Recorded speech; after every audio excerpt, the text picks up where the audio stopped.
So in chapter 18, we're going to move into geology. We just finished talking about Earth as far as space is concerned, and now we're going to focus more in on the geologic aspects of Earth. So we're going to talk about minerals, crystal structure, mineral types, rocks, igneous, sedimentary rocks, lithification, metamorphic rocks, the rock cycle.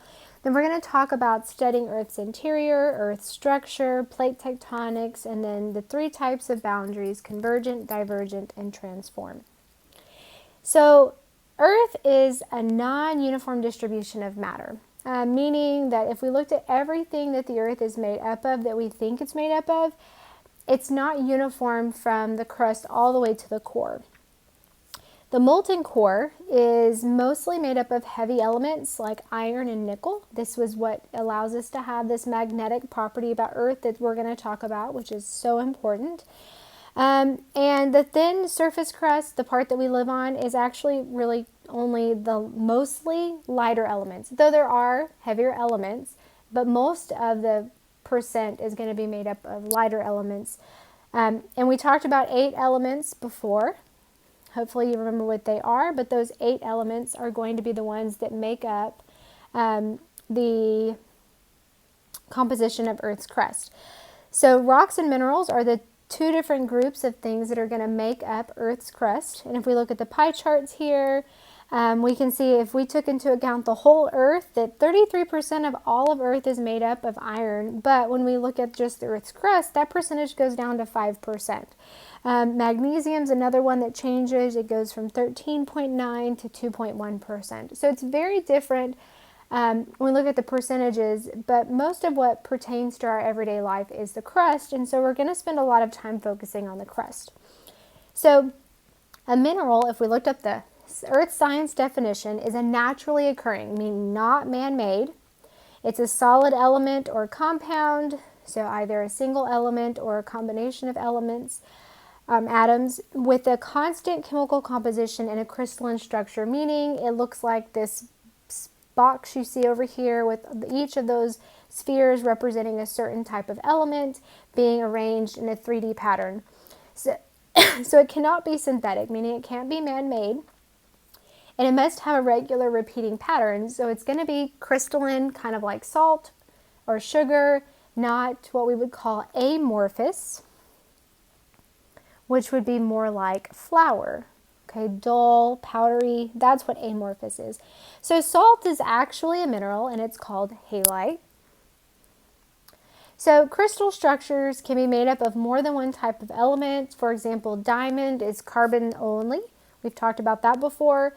Quartz is actually a combination of silicon and oxygen, which makes sense because if we go back to this pie chart, silicon and oxygen are the 2 predominant elements we find in the crust. So it would make sense that silicon and oxygen are going to play an important role in the structures.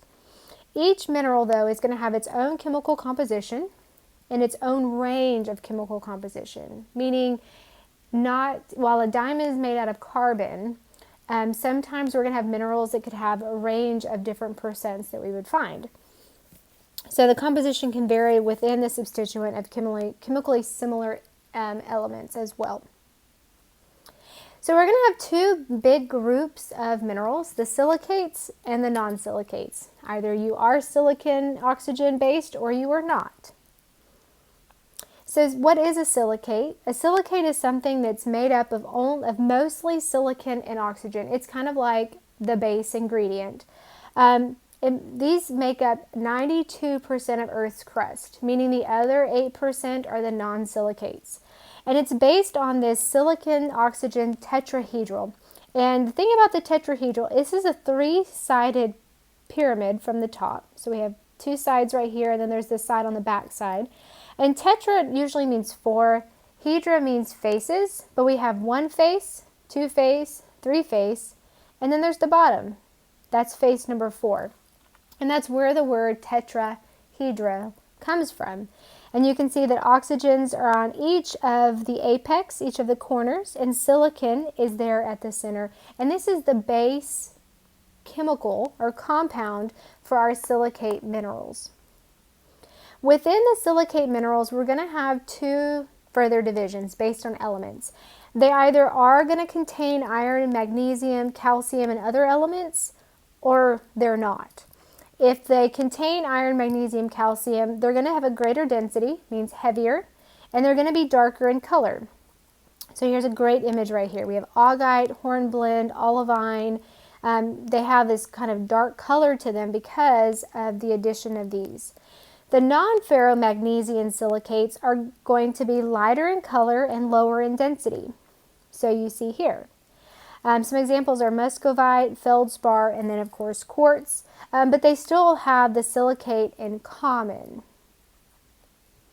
So now we're going to talk about the non-silicates. These are minerals that are not going to have that silicon-oxygen tetrahedral in the crystalline structure.